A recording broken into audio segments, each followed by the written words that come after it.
இயேசு கிறிஸ்துவின் நாமத்துல வாழ்த்துக்கள்.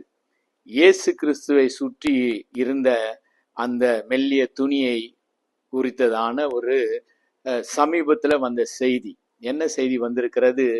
அதை டிஎன்ஏ டெஸ்ட் பண்ணியிருக்கிறார்கள் சமீபத்துல. அது எத்தனையோ முறை டிஎன்ஏ டெஸ்ட், அது கார்பன் டேட்டிங் டெஸ்ட், எல்லா டெஸ்ட்களையும் அதுல பண்ணி கொண்டுதான் இருக்கிறார்கள். அதை பண்ணி பார்த்ததுல 39.40% என்று வைத்துக் கொள்வோம்.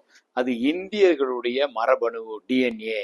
ஆகவே இயேசு கிறிஸ்து ஒரு இந்தியர் என்று சொல்லி அநேக செய்திகளை பரப்பி கொண்டிருக்கிறத நம்ம பார்க்கிறோம். இன்றைக்கு நம்ம அந்த இயேசு கிறிஸ்துனுடைய சரீரத்துல சுற்றப்பட்ட சீலையை குறித்து நம்ம தியானிக்க போகிறோம் வருகிற நாட்களில. அந்த சீலை மெல்லிய சீலை. யூதர்களுடைய வழக்கம் மரித்து போன உடனே ஒரு சரீரத்தை 3 விதமான துணிகளை கொண்டு வருவார்கள். முகத்துக்கு ஒரு துணியும், கழுத்திலிருந்து கால் வரை ஒரு துணியும், திரும்பவும் காலிலிருந்து கழுத்து வரை ஒரு துணி என்று சுத்துவார்கள்.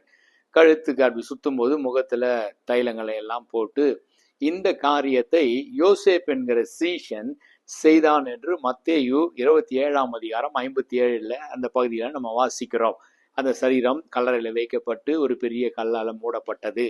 3ஆம் நாள் இயேசு உயிரோடு எழுந்து விட்டார். எழுந்து விட்ட உடனே இந்த ஸ்திரீகள் போய் பார்த்து அந்த இயேசு உயிர் தெழுந்தார் என்ற செய்தியை கேள்விப்பட்டு சீசர் இடத்துல போய் சொன்ன உடனே பேதுரு, யோவான் மற்ற சீசர்கள் ஓடி வந்து அந்த கல்லறைக்குள்ளே ஓடி சென்று பார்க்கும் பொழுது அந்த சுற்றப்பட்ட துணி, கழுத்திலிருந்து காலில சுற்றப்பட்ட துணி அப்படியே அதே பொசிஷன்ல, அந்த சரீரம் வைக்கப்பட்ட பொசிஷன்ல இருந்தது.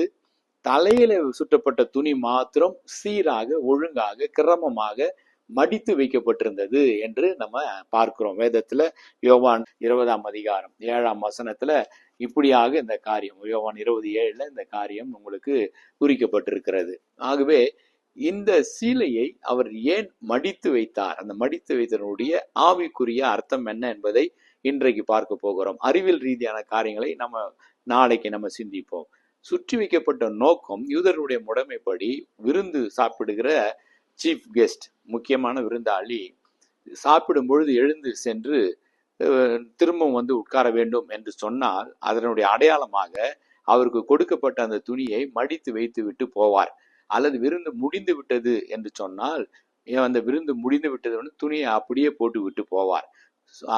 உணவு பரிமாறுவர்கள் சாப்பிடுறவர்களுக்கு பின்பாக தான் அமர்ந்திருப்பார்கள். இதனுடைய ஆவிக்குரிய அர்த்தம் என்ன? இயேசு சிலை சுற்றி வைத்த நோக்கம், எருசலேமிலே மரித்தேன், மீண்டும் எருசலேமுக்கு நான் வருவேன், உங்களை நான் சந்திப்பேன், நான் மரித்தேன் ஆனாலும் உயிரோடு இருக்கிறேன், நானே ஜீவன், நானே உயிர்த்தெழும் என்பதை நிரூபிக்கும்படியாய் சுற்றி வைக்கப்பட்டது.